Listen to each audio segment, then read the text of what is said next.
Museo Etnográfico y Archivo Histórico Enrique Esquirro de la Ciudad Azul, puntualmente en la pulpería en la Sala José Hernández. La idea de este video es poder explicar el contexto histórico del surgimiento de las pulperías y mostrar puntualmente la nuestra, que tiene objetos originales de la época de la Ciudad Azul y de la zona.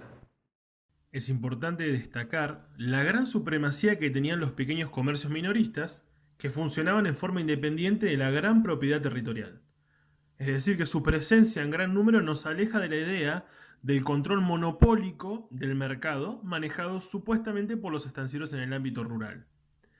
Es decir, hay una gran presencia de comerciantes y se deja de lado una idea un poco simplista de que solamente los estancieros dominaban el ámbito comercial. Con respecto a los lugares más convenientes para montar una pulpería, pareciera ser que se elegían aquellos que estaban más cercanos a los ámbitos de reunión, las capillas o los oratorios, los cruces de camino, o puntualmente lugares vecinos a los fuertes en las regiones de frontera. Es importante destacar que el comercio minorista rural estaba mucho más disperso de lo que muchos oponían, con una fuerte presencia de pulperías independientes de los dominios terratenientes. Esto lo que nos deja como ejemplo es que con respecto a las pulperías ubicadas dentro de una estancia, la cual estaba destinada a abastecer a los peones, no siempre estaban obligados a comprar en ella. No en todos los casos el propietario de la pulpería es el mismo que el de la estancia. Aparecen registrados algunos pulperos que dicen tener una pulpería dentro de la estancia de otro. Lo que no quedó bien especificado en estos estudios es quién se hace cargo de esas pulperías adheridas a las estancias. En realidad se supone que los propietarios de las mismas, al tener tanto trabajo en la administración de su campo, dejarían algún encargado o algún administrador o capataz a cargo de la pulpería. Las pulperías que se ubicaban dentro de una estancia son las que tuvieron mayor cantidad de años de existencia. Al contrario, otras pulperías duraban un año o un poco más de este tiempo, y eso quizás explica porque para poder montar una pulpería no se necesitaba de una gran cantidad de dinero ni de una gran cantidad de productos, sino que con una pequeña inversión y hasta que se terminara el stock, el pulpero o dueño de la pulpería podía hacer una diferencia económica y optar o por seguir en el camino de las pulperías o elegir dedicarse a alguna otra actividad económica. En nuestra pulpería podemos encontrar esta variedad de productos que se vendían en el siglo XIX. Por ejemplo, una gran cantidad de botellas correspondiente a diferentes vinos, licores, coñac, aguardiente. La diversidad, tanto de los productos y puntualmente de las bebidas, tiene que ver con el acercamiento de inmigrantes, de los gauchos, de los indígenas y de todo aquel que se acercaba a la pulpería en búsqueda de algún producto en particular. Ejemplo de la gran diversidad de productos que se vendían en la pulpería, podemos encontrar, como ya dijimos anteriormente, diferente cantidad de bebidas alcohólicas, carne vacuna, carne ovina y también productos como por ejemplo fragancias, pólvora, cigarrillos, tabaco, velas. Por ejemplo, nosotros en el museo tenemos un molde original, ¿sí? Molde para hacer velas, que también la gente compraba en la pulpería. Además de diferentes especias, condimentos, legumbres, hortalizas. Cuando nos referimos a la dieta de los actores sociales en la campaña, sin dudas que el alimento preferencial era la carne vacuna. Sin embargo, no debemos dejar de lado el consumo de diferentes tipos de aves, de pescado, de mulitas, de avestruces. Además, dentro de esta dieta podemos incluir una gran variedad de verduras y hortalizas, maíz, zapallo, tomates, cebollas, ajíes.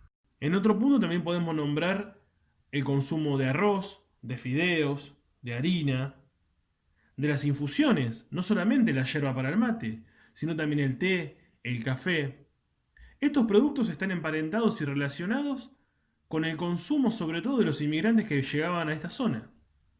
Entonces es interesante poder incluir estos productos porque realmente formaron parte de la pulpería junto a la sal, que no solamente era utilizada como conservante, sino también como ingrediente en las comidas, y además destacar el consumo de jabones, talcos, fragancias y otros productos de aseo personal.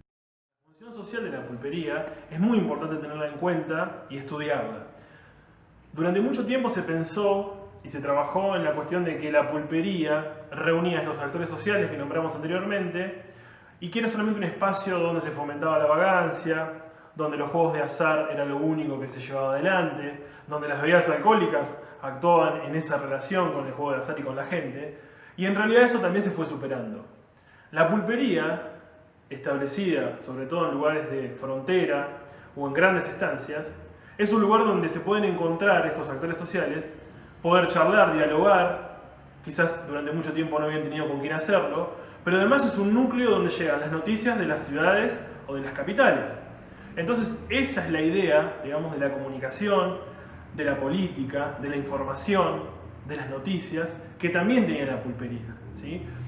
Quizás desde los gobiernos o desde el Estado se hablaba de esta idea de fomentar la vagancia, de que solamente se bebía y se jugaba, pero en realidad hay toda una cuestión más importante en este sentido social.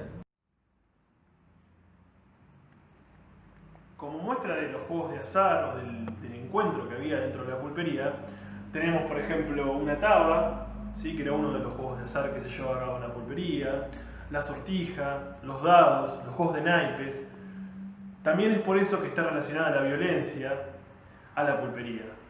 Con las bebidas alcohólicas y con el juego y muchas veces apostando, solían terminar mal y de alguna manera un poco violenta estos encuentros, ¿sí? Pero además también encontramos, por ejemplo, las famosas guitarreadas, ¿sí? Donde los gauchos muchas veces demostraban a través de los versos sus penares o el malestar por la vida de la frontera, que era muy dura en esos momentos. Pero además también hay que tener en cuenta que la pulpería es el único lugar quizás donde hay una concentración de dinero o de riqueza, sea grande o un poco menor. Por eso el pulpero tenía su reja como una especie de defensa y además algún arma, como puede ser el trabuco naranjero, ¿sí? Que también tenemos uno en el museo. Esto muestra también esa parte de la cuestión de violencia que se vivía en una sociedad bastante convulsionada en el siglo XIX. Esta es solo una de las colecciones que atesoramos en el museo. Es por eso que invitamos a todos a que puedan conocerlo y recorrerlo. Para cualquier tipo de consulta, pueden hacerla a través de los siguientes medios.